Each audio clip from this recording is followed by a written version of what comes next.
All right, let's dive in. Today, we're going to take this incredible journey, starting from the absolute basics, the genetic code that builds all life, and following it all the way out to see the wild and, frankly, brilliant ways that plants have figured out how to survive in some of the most extreme places on Earth. It's going to be a good one. I mean, just think about this for a second. It sounds completely impossible, doesn't it? How does a plant, something we associate with rich soil, manage to set up shop and actually thrive on a bare rock face? Or what about in the middle of a construction site? Well, that question is really at the heart of what we're exploring today. It's a story all about adaptation, specialization, and just the sheer genius of the natural world. So to really understand how a plant can conquer something like solid rock, we need to zoom all the way in. We've got to start at the micro level, with the fundamental way an organism's traits, what it looks like, how it functions, actually come to be in the first place. And that brings us to this word right here, phenotype. Now that might sound technical, but all it really means is everything you can see and measure about a living thing. Its shape, its size, its color, even how it behaves. It's the physical, observable result of its biology. This right here is the perfect way to think about it.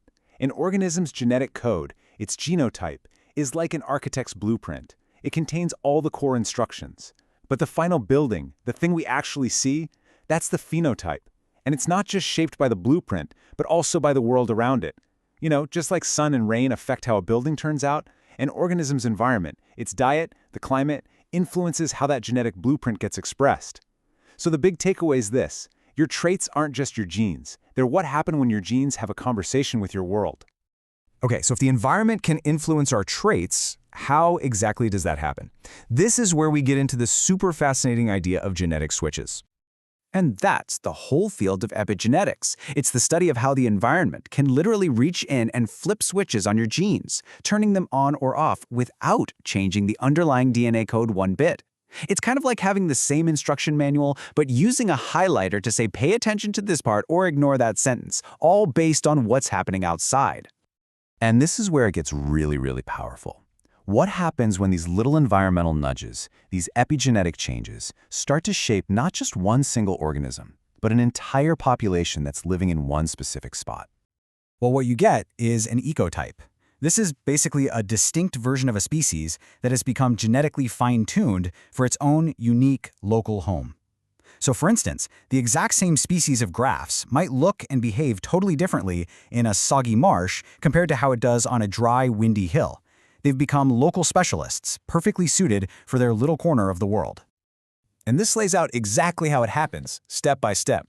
First, you start with a unique environment that has its own special challenges. Then, it's classic survival of the fittest. The individuals who happen to have traits that give them an edge are the ones that do well and have more offspring. Third, they pass the torch. Those successful genes get passed on. And finally, you wait long enough and a specialist is born. A whole new ecotype emerges, a perfect match for its home. It's just a beautiful real-time example of natural selection in action. Okay, so let's check out our first major group of these plant specialists. Think of these guys as nature's first responders. They're the ones that show up on the scene when everyone else has cleared out. And they have a name that is just, well, perfect for what they do. It comes from the Latin word rudis, which literally means rubble. So meet the ruderal species. These are the pioneers, the toughest nails plants that are always the very first to move in and colonize land after it's been totally disturbed. They don't just survive in the chaos, they absolutely thrive on it. And yeah, their preferred habitats are places most other plants wouldn't even touch. They pop up after natural disasters like wildfires or avalanches, but they're also masters of human-made messes. You'll see them taking over construction sites, growing in the cracks of roadsides, and covering old farm fields. They are the ultimate opportunists. So from the masters of rubble, we're now going to turn to an even more extreme kind of specialization. Plants that have just decided, you know what, we don't even need soil at all. First up, we have the epiphyte. Now this is a plant that grows on another plant, but here's the really important part. It's not a parasite, it's a harmless relationship. The epiphyte is basically just using the host plant for physical support, kind of like a tenant renting space in an apartment building. Biologists call this commensalism. One organism benefits, and the other one is pretty much unaffected. So how in the world do they pull this off? Well, they have this whole toolkit of adaptations. For food, they get everything they need from the air, the rain, and whatever little bits of debris collect around them. They have special anchoring roots just to cling on tight. And then, this is the amazing part, they have aerial roots that can literally pull moisture right out of the air. And as you can see, a lot of plants you probably know, like orchids and bromeliads, are expert epiphytes. And that, right there, brings us full circle to our original question. A plant that grows on a rock is called a lithophyte. These are the true masters of minimalism, figuring out how to make a living on nothing but bare stone. This table breaks down the key difference really nicely. So if you look at the substrate, what they grow on, epiphytes are on plants, lithophytes are on rocks. Simple enough. But look at their nutrition source. It's almost identical. They both get what they need from rainwater and whatever happens to be decaying nearby. And what's really fascinating is that a single plant family, like orchids, can produce both kinds of specialists. You've got epiphytic orchids like Vonda living in trees, and lithophytic ones like Paphiopedilum living on cliffs. It's just incredible. And all of this brings us to one last, really big question.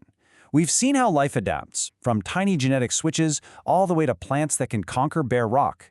So, as we humans continue to create all sorts of new and unique environments on this planet, you have to wonder, what new kinds of specialists are evolving right now, maybe right under our noses?